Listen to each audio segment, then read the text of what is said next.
Pending లో ఉన్న కేసులు పరిష్కరించడానికి ఫిబ్రవరి 11న మెగా లోక్ అదాలత్ నిర్వహిస్తామన్నారు high court chief justice Sudha. Telugu రాష్ట్రాల్లో ఏళ్లుగా పెండింగ్ లో ఉన్న 31,000 కేసులు ఈ అదాలత్లో పరిష్కారం అవుతాయన్నారు. సివిల్, ఇన్సూరెన్స్, చీటింగ్ కేసులు క్లియర్ చేస్తామన్నారు. లోక్ అదాలత్లో పరిష్కరించే కేసులను అపీల్ చేసే ఛాన్స్ ఉండదన్నారు జస్టిస్ సుధా.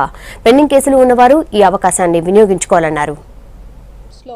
ఎక్కువ కేసెస్ పెండింగ్ ఉన్న విషయం అందరికీ తెలిసిందే. అందుకనే నేషనల్ లీగల్ సర్వీసెస్ అథారిటీ వారి ఆదేశాల మేరకు స్టేట్ లీగల్ సర్వీసెస్ అథారిటీ 11వ తేదీ ఫిబ్రవరి 11వ తేదీన ఒక మెగా లోక్ అదాలత్ కండక్ట్ చేస్తున్నాము. ఈ లోక్ అదాలత్ ని 2 రాష్ట్రాల్లోనూ ఒకేసారి నిర్వహించబడుతోంది. ఇందులో ప్రతి డిస్ట్రిక్ట్ లీగల్ సర్వీసెస్ అథారిటీ ఉంటారు. వారి ఆధ్వర్యంలో మీకు అన్ని రకాల కేసెస్ ని కూడా సెటిల్ చేస్తాం. అవి జనరల్ గా ఏమేమి ఉంటాయంటే సివిల్ కేసెస్ కానీ, చిట్ ఫండ్ కేసెస్ కానీ, బ్యాంక్ కేసెస్, జిహెచ్ఎంసీ కేసెస్, అలాగే motor vehicle accident cases, appeals, execution petitions, ఇవి సివిల్ కి సంబంధించి. అలాగే క్రిమినల్ కేసెస్ కూడా అందులో కాంపౌండబుల్ కేసెస్ ఉంటుంది, labour cases. All these cases were settled on 11th. ఎక్కువ సార్లు కోర్టు చుట్టూ తిరగకుండా వెంటనే సెటిల్ అయిపోతుంది మీ మ్యాటర్. అంటే 11వ తారీఖే మీకు అవార్డు వచ్చేస్తుంది. సో ఆ రోజు ఫైనలైజ్ అయిపోతుంది, మీకు ఆర్డర్ వచ్చేస్తుంది.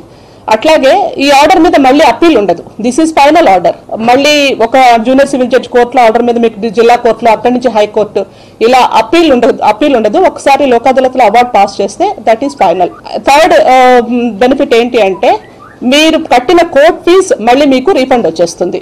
సో అందువల్ల we request all the litigant public of Twin Cities and also in fact in both the states to make use of this opportunity and settle as many cases as possible in the Lok Adalat to be conducted on 11th February. We have 31,000 cases pending, out of which we have identified some 1,500 cases to be settled during the Lok Adalat. దీనికి సంబంధించి we are conducting meetings with the insurance people, with the bank people and with the advocates, bar association, standing councils. We are directly sending notices to the parties also.